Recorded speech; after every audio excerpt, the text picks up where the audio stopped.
Hello everyone, स्वागत है आपका मेरे channel excellence in education world पर। आइए आज बात करें अस्तित्ववाद तथा शिक्षा पर। अस्तित्ववाद 20वीं शताब्दी के संकट का दर्शन है। इस चिंताकुल युग के अनुरूप जीवन का सिद्धांत अस्तित्ववाद में मिलता है। आज एक और विज्ञान और भौतिकवादी धारा ने मनुष्य को अस्तित्वहीन बना दिया है, तो दूसरी ओर तथाकथित लोकतंत्रात्मक एवं समाजवादी समाज के सर्वहारा प्रभाव में व्यक्ति का अस्तित्व निःशेष हो गया है। अस्तित्ववाद को दर्शन कहने की अपेक्षा दार्शनिक प्रवृत्ति कहना अधिक तर्कसंगत होगा, क्योंकि परंपरागत दर्शनों द्वारा प्रस्तुत चिरंतन प्रश्नों का विचार अस्तित्ववादी उस प्रकार से नहीं करता जिस प्रकार की अभी तक किया जाता रहा है। परंपरागत दर्शन में किसी सर्वव्यापी सार तत्व को खोजने का प्रयास किया जाता है, किंतु अस्तित्ववादी सार तत्व से पहले अस्तित्व का प्रश्न करता है कि मनुष्य क्या है। इस प्रश्न का उत्तर खोजने से पूर्व मनुष्य का अस्तित्व क्या है, इस प्रश्न का उत्तर खोजना आवश्यक है। अस्तित्व के पश्चात ही सार तत्व की बात करना संगत होगा, क्योंकि मनुष्य क्या बनता है इस पर सार तत्व निर्भर करता है। परंपरागत दर्शन, जिनके बारे में हमने बात पहले के वीडियोस में की है, एक चिरंतर प्रश्न को प्रस्तुत करते हैं। सत्ता क्या है, इस मूल प्रश्न से संबद्ध कुछ अन्य प्रश्न पूछे जाते हैं। मनुष्य क्या है, ईश्वर क्या है, विश्व क्या है, ज्ञान, सत्य, सौंदर्य, शुभ अशुभ आदि क्या है। उक्त सभी प्रश्न सार तत्व से संबंधित है। अस्तित्ववादी इस सार तत्व विषयक प्रश्नों से ध्यान हटाकर इस प्रश्न की ओर मुखातिब होता है कि मनुष्य क्या है। इस प्रश्न का उत्तर देने से पहले यह पता लगाना आवश्यक है कि मनुष्य है, इससे हमारा क्या आशय है। जब तक हम किसी वस्तु के अस्तित्व के बारे में न जान ले, तब तक उसके सार तत्व के बारे में कैसे खोज कर सकते हैं। परंपरागत दर्शन का तर्क कुछ पूर्व निर्धारित तथ्यों का आश्रय लेकर अग्रसर होता है। किसी वस्तु के निर्माण के पूर्व उसका विचार यानी सार तत्व निर्माता के मस्तिष्क में विद्यमान रहता है। इसी तर्क के आधार पर मनुष्य के सर्जक ईश्वर की कल्पना की गई और इस तर्क की ओर आगे बढ़ाया गया, तो सर्जक के सृजनकर्ता की भी कल्पना तो करनी ही पड़ेगी, और इस प्रकार सारी तार्किक संरचना ध्वस्त हो जाती है। इस प्रकार अस्तित्ववादी के लिए केवल मनुष्य है जिसका अस्तित्व है। किसी विशिष्ट वस्तु के होने के पूर्व सबसे पहले उसका अस्तित्व है। डेकार्टे का प्रसिद्ध उदाहरण, मैं सोचता हूँ इसीलिए मेरा अस्तित्व है, अस्तित्ववादी द्वारा स्वीकार नहीं किया जाता। उसके अनुसार जब तक मनुष्य का अस्तित्व ही नहीं है, तब तक वह विचार कैसे कर सकता है। विचार करने की सामर्थ्य के पूर्व विचार करने का अस्तित्व आवश्यक है। वह डेकार्टे के वाक्य को इस प्रकार संशोधित करके प्रस्तुत करता है, मेरा अस्तित्व है, अतः विचार के लिए मेरे अंदर एक पूर्वापेक्षा है। मनुष्य का अस्तित्व स्वीकार करने के लिए चयन करने वाला अभिकरण मानना आवश्यक है। उसकी स्वतंत्रता संपूर्ण है। मनुष्य को क्या बनना है, इसका चुनाव करने के लिए वह पूर्णतया स्वतंत्र है।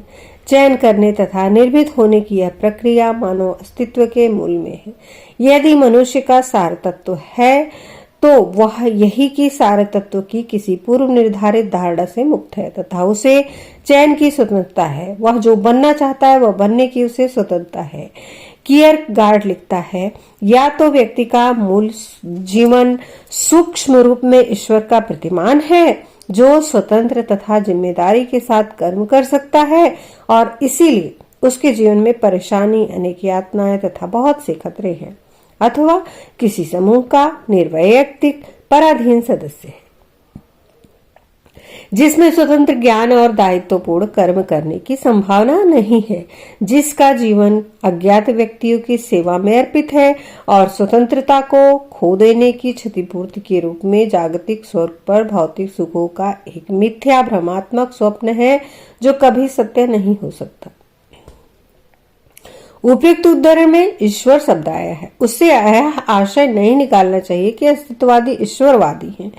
कियरगार्ड का यह आग्रह स्वतंत्रता तथा दायित्वपूर्ण कार्य पर है। ईश्वर अथवा किसी पर जागतिक शक्ति में आश्रय लेना तो स्वतंत्रता का प्रतिषेध है। स्वतंत्रता में यातनाएं हैं, पीड़ा है तथा अनेक खतरे हैं। यह नहीं हो सकता कि सफलता के क्षणों में तो हम स्वतंत्रता पर आग्रह रखें और कठिनाई के समय ईश्वर की शरण प्राप्त कर लें। यदि मनुष्य के सब कृत्य ईश्वर द्वारा पूर्व निर्धारित हो तो मनुष्य की न तो स्वतंत्रता है न सृजनशीलता। यही मनुष्य अस्तित्वहीन हो जाता है। मनुष्य का सार तत्व यह है कि वह स्वतंत्र है, वह सृजन कर सकता है, वह चयन कर सकता है, वह चाहे अनचाहे भी कष्ट पीड़ा तथा उसके खतरे उसके उपलब्ध हैं। इस पीड़ादायक स्वतंत्रता से पलायन करने के लिए मनुष्य ने धर्म का आविष्कार किया और लोक चिंतन तथा लोक व्यवहार के रूप में आज भी उसी प्रकार वह पलायन करने की प्रवृत्ति दिखा रहा है। सामाजिक मनोविज्ञान द्वारा प्रतिपादित अभ्युनुकूलन के सिद्धांत द्वारा यह प्रमाणित करने का प्रयास किया जा रहा है कि मनुष्य का व्यवहार स्वतंत्र न होकर सामाजिक एवं सांस्कृतिक वातावरण द्वारा नियंत्रित होता है। कियरगार्ड कहता है कि राजाओं तथा पोपों के साथ संघर्ष करना आसान है, परंतु लोक व्यवहार एवं समानता की क्रूरता के विरुद्ध संघर्ष करना कठिन है। अस्तित्ववादी समाज मनोविज्ञान की उपयुक्त उत्पत्ति को चुनौती देता है। उसके अनुसार मनुष्य के लिए वातावरण के साथ अनुकूलित होना अनिवार्य नहीं है। किसी विशिष्ट सामाजिक व्यवहार को स्वीकार करने के लिए मनुष्य बाध्य नहीं है। मनुष्य को अपना मार्ग चुनने की पूरी आजादी है। चुनाव करने की यह स्वतंत्रता ही उसे विश्व के अन्य चराचर पदार्थों से भिन्न रूप में प्रस्तुत करती है। मनुष्य होने का मतलब है कि स्वतंत्र होना, अनिर्णित होना। मनुष्य की अपनी संकल्पना शक्ति से परे कोई अन्य तत्व उसे किसी पथ विशेष का अनुसरण करने के लिए विवश नहीं कर सकता। उसकी इच्छा के बिना कोई बाहरी तत्व उसके व्यवहार में परिवर्तन नहीं ला सकता। मनुष्य अपनी नीति का स्वयं नियंता तथा नियामक है। वह स्वयं मूल्यों का निर्माता तथा व्याख्याता है। उपयुक्त विवेचन से भ्रांति हो सकती है कि कदाचित अस्तित्ववाद में मूल्य सर्वथा वैयक्तिक होते हैं, अतः सत्य एवं असत्य तथा शुभ अशुभ केवल वैयक्तिक मूल्य हैं, जिनकी व्याख्या प्रत्येक व्यक्ति अपने ढंग से कर सकता है। इससे अस्तित्ववाद के संबंध में भी यह भ्रांति हो सकती है कि उक्त दर्शन सामाजिक नैतिकता को अस्वीकार करता है। वस्तुतः स्थिति इसके विपरीत है। आदर्शवादी नैतिक मूल्यों को प्रागनुभूत मानता है और ईश्वरवादी मूल्यों को ईश्वर में निहित करता है। आदर्शवादी अपने आचरणों का न तो व्याख्या है न नियामक है, अपितु अपने नैतिक व्यवहार का दायित्व किसी पराभौतिक व्यक्ति शक्ति पर डाल देता है। इसके विपरीत अस्तित्ववादी मनुष्य दायित्व के भयंकर बोझ पर लदा रहता है। अपनी असफलताओं के लिए वह किसी पराशक्ति में आश्रय नहीं ढूंढता, उसे कोई सांत्वना देने वाला नहीं है। सार्त्र लिखता है, मेरी स्वतंत्रता मूल्यों का बेजोड़ धरातल है और चूंकि मूल्यों का अस्तित्व मेरे कारण है, अतः किसी मूल्य अथवा मूल्य मापदंड को स्वीकार करने के लिए मेरे पास कोई तर्क संगति या जस्टिफिकेशन नहीं है। मूल्य के अस्तित्व के अनुपम आधार के रूप में पूर्णतया औचित्य रहित हूँ और यह जानकर कि मेरी स्वतंत्रता मूल्यों का निराधार आधार है, यह सदा ही यातना से परिपूर्ण रहती है। अस्तित्ववादी लापरवाह तथा गैर जिम्मेदार तो हो ही नहीं सकता। वह सदा इस संशय तथा पीड़ा से दबा रहता है कि उसे क्या करना चाहिए, क्योंकि वह जो चुनाव करता है वह मनुष्य के नाम पर करता है। उसका जीवन तथा आचरण मनुष्य की परिभाषा प्रस्तुत करते हैं। अस्तित्ववाद के अनुसार मनुष्य निर्णीत है तथा उसमें चुनाव करने की सामर्थ्य है, अतः वह अपने आप को प्रतीति के लिए निरंतर प्रयत्नशील रहता है। वह निरंतर उच्च से उच्चतर की ओर अग्रसर होने का प्रयास करता है। वह स्वयं की नवीनतर तथा उच्चतर परिभाषा प्रस्तुत करने के लिए सतत संघर्षशील रहता है। यह प्रक्रिया आत्म प्रकृति की प्रक्रिया है। अस्तित्व का होना स्वयंभू होने की प्रक्रिया में रत रहना है। जब तक यह पृथ्वी है, जब तक यह प्रक्रिया निरंतर चलती रहती है और मनुष्य स्वयंभू बनने की कोई सीमा नहीं होती। वह स्वतंत्र चयन शक्ति के अनुरूप निरंतर उच्च से उच्चतर होता जाता है। इस प्रकार मनुष्य का अस्तित्व स्वयं से भी ऊपर उठने में निहित है। मानव प्रकृति की पुनर्व्यवस्था में अपने आप को विलीन कर देने में अंतर्निहित है। ब्लैक होम लिखता है, मानव सत्ता की परिभाषा नहीं दी जा सकती क्योंकि वह प्रदत्त वस्तु नहीं है, वह प्रश्न है। मनुष्य संभावना मात्र है, उसमें स्वयंभू बनने की शक्ति है, उसके सामने खुली हुई संभावनाओं के चयन में उसका अस्तित्व है और चूंकि वह चयन कभी एक बारगी अंतिम नहीं होता, उसका अस्तित्व अनिर्णित होता है क्योंकि उसकी समाप्ति नहीं होती। मनुष्य केवल चेतन प्राणी ही नहीं अपितु अद्वितीय रूपेण वह आत्म चेतना से युक्त है। अतः वह केवल विचार नहीं करता अपितु विचार के बारे में विचार कर सकता है। वह केवल चिंतन नहीं करता अपितु चिंतन के बारे में भी मनन कर सकता है। वह केवल अनुभूति ही नहीं करता, अनुभूति की भी अनुभूति कर सकता है। संक्षेप में मनुष्य सदा सर्वदा अपने आप से बाहर है और अपने से ऊपर उठने का निरंतर प्रयास करता रहता है। अस्तित्ववादी दर्शन इतना क्रांतिकारी तथा जटिल है कि शिक्षा की दृष्टि से इस पर बहुत कम विचार हुआ।